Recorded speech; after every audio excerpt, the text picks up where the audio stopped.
Y mientras pensaba en lo inhóspito de aquel terreno, en esa sensación de estar lejos de todo, fue entonces cuando algo ocurrió. El papá de mi amigo detuvo el auto sin previo aviso.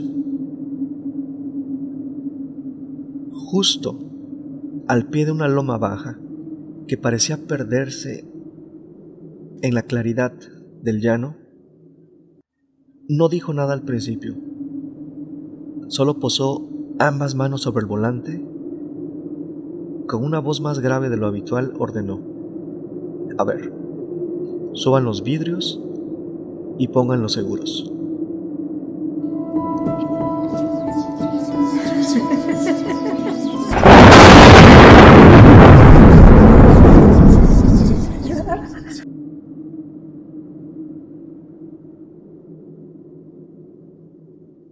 En mi adolescencia yo era nadador, y uno de esos fines de semana viajamos a la capital del estado para competir. La organización había rentado un autobús para todo el equipo, y según el itinerario regresaríamos hasta las 6 de la tarde de ese domingo. El problema era que ese mismo día, a las 5 de ese mismo domingo, se celebraba mi fiesta de fin de cursos. Mi última competencia había sido a las 11 de la mañana, así que el horario simplemente no me favorecía. El trayecto de la capital a mi ciudad tomaba 3 horas. La única opción era encontrar quien pudiera llevarme de regreso por ride. Para mi fortuna, el papá de un compañero que también había terminado temprano sus competencias aceptó llevarme. Aquello para mí fue una oportunidad perfecta que no desaproveché. Recuerdo que salimos de la capital alrededor del mediodía, justo a tiempo para que mis planes funcionaran. Íbamos 6 en el auto. El papá de mi amigo al volante, mi amigo en el asiento del copiloto, y en la parte de atrás viajábamos 4 más. Parecía un viaje sencillo, casi rutinario. Antes de dejar la ciudad atrás, el papá de mi amigo nos advirtió que no tomaría la autopista habitual. Él conocía rutas alternas que corrían paralelas al camino principal, atravesando rancherías, tierras de cultivo y largos tramos del llano. Es más corto, nos dijo. Y aunque ninguno de nosotros conocíamos esos atajos, confiamos en él. El primer tramo transcurrió sin incidentes. Pasamos por pequeños pueblos, por sembradíos recién regados, por carreteras angostas bordeadas de mezquites. Dentro del auto, el ambiente era tranquilo. Unos conversaban, otro dormía, y yo apoyado contra la ventana. Dejaba que mis pensamientos vagaran sin rumbo. 1 hora después, el paisaje cambió. Dejamos atrás los últimos signos de población y nos internamos en el llano abierto. Esa extensión interminable donde la tierra y el cielo parecen tocarse.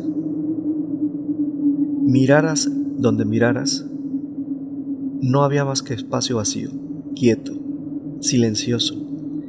Y mientras pensaba en lo inhóspito de aquel terreno, en esa sensación de estar lejos de todo, fue entonces cuando algo ocurrió. El papá de mi amigo detuvo el auto sin previo aviso. Justo al pie de una loma baja que parecía perderse en la claridad del llano, no dijo nada al principio. Solo posó ambas manos sobre el volante. Con una voz más grave de lo habitual ordenó: a ver, suban los vidrios y pongan los seguros. El tono no admitía dudas. Era una instrucción. Todos obedecimos casi al mismo tiempo. El chasquido de los seguros pareció romper el silencio de ese mediodía iluminado pero silencioso. Mi amigo volteó a ver a su papá buscando respuestas, pero él permaneció mirando al frente, entrecerrando los ojos. Vean allá, nos dijo, levantando apenas la barbilla, hacia enfrente del camino. En la cima de esa loma, esos son chaneques. Yo, que iba justo detrás del copiloto, tuve que inclinarme entre los asientos para poder ver. La luz era intensa, nada se movía, pero el papá señaló con un dedo fijo, como quien apunta a un animal que está cazando. Entonces los vi. De un costado, de una loma que estábamos por subir, brotaba un venero, delgado, que cruzaba el camino y formaba una pequeña balsa al otro lado. En el llano seco, ese punto de agua parecía casi un accidente, un pequeño oasis, pero eso no fue lo que nos puso alerta. Eran los niños. Alrededor y dentro de la poza jugaban muchos niños pequeños, de 3 a 5 años. Corrían, chapoteaban. A la distancia se distinguían bien. Todos muy blancos, de cabello claro y demasiado pequeños para estar solos en un sitio así. No se veía una casa, una cerca, un adulto, nada que explicara su presencia. La escena era tan precisa como absurda. El papá de mi amigo observó un momento, tenso y en silencio. Sin quitar la vista de la loma, luego dijo: vamos a pasar. No los miren, no les hablen, no les hagan señas. Nos acomodamos en silencio. El auto comenzó a avanzar despacio. A medida que nos acercábamos, los niños empezaron a notar nuestra presencia. Uno se detuvo, otro volteó, luego todos. Se apartaron del camino de forma casi simultánea, dejando una franja despejada para que el auto pasara. El papá de mi amigo siguió mirando al frente. Yo no. Yo me incliné un poco y los observé. Eran niños, sí, pero no había nada alrededor que justificara que estuvieran allí, solos, a esa hora, en medio del llano. Su ruido de juego desapareció en cuanto nos acercamos. Ninguno habló, ninguno sonrió. Solo nos siguieron con la mirada y esa sensación de que algo podía ocurrir en cualquier momento. El auto pasó lento por la orilla de la poza, entre ellos. Algo en el ambiente se había detenido.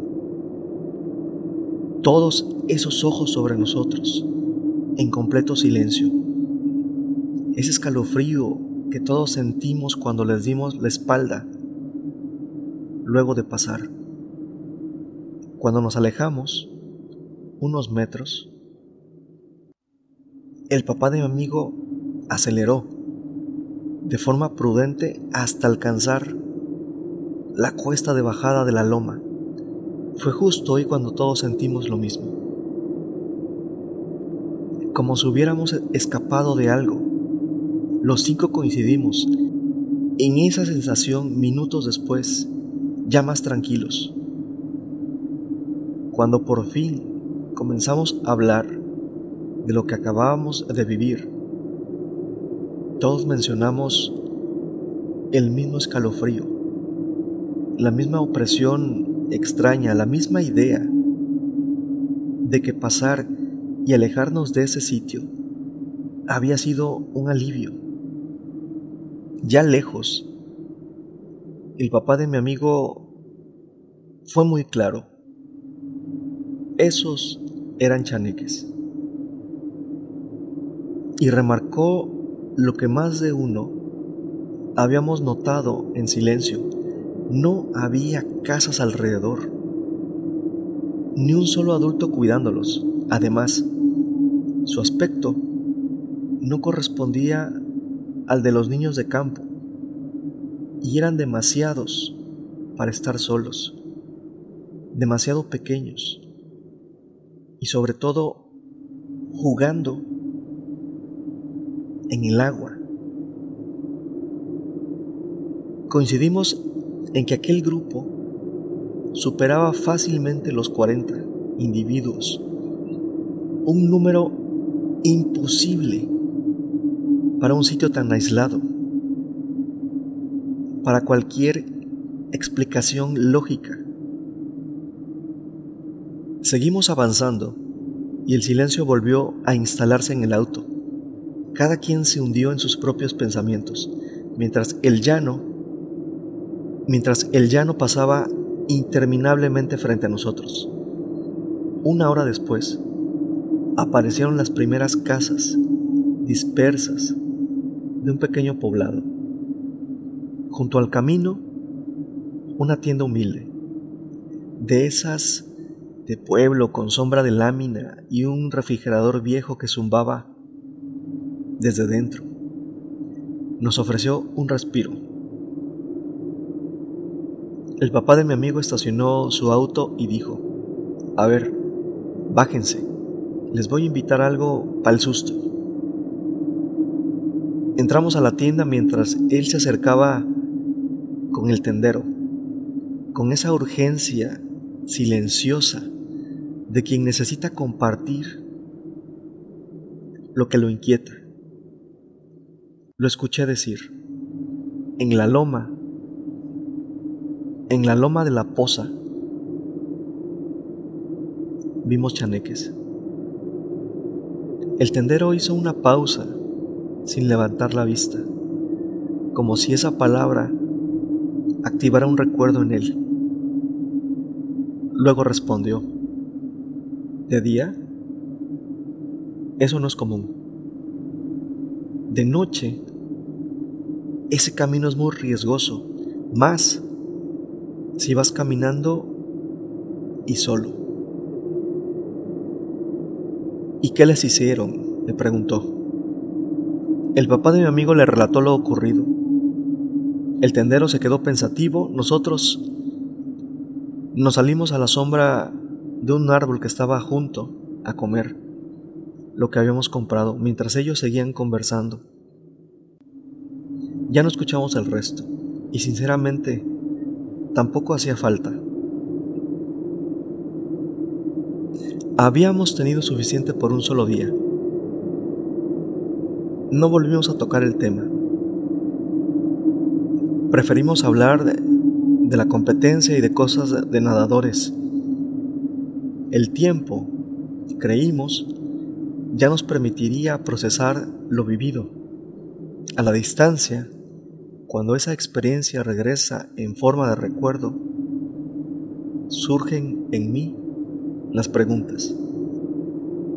Preguntas que ya no buscan respuesta sino sentido. Con los años, comprendí que ciertos momentos no están hechos para ser entendidos, sino para marcar un límite, una frontera, una línea donde lo cotidiano se quiebra y asoma algo que no pertenece del todo a lo que consideramos nuestro mundo, nuestra realidad. Esa tarde en el llano se quedó suspendida en un lugar extraño dentro de mi memoria. No la pienso como un susto, sino como una anécdota fantástica, como una grieta, una pequeña fisura en la realidad que me recordó, aunque antes no lo entendía, que la vida no es tan plana ni tan firme como creemos cuando somos jóvenes. Hay cosas que simplemente aparecen, nos observan, nos atraviesan y luego se van, dejándonos con la tarea silenciosa de intentar absorber, entender lo ocurrido. Con el tiempo también entendí otra cosa. No todo lo que se ve se tiene que confirmar y no todo lo que se recuerda tiene que explicarse.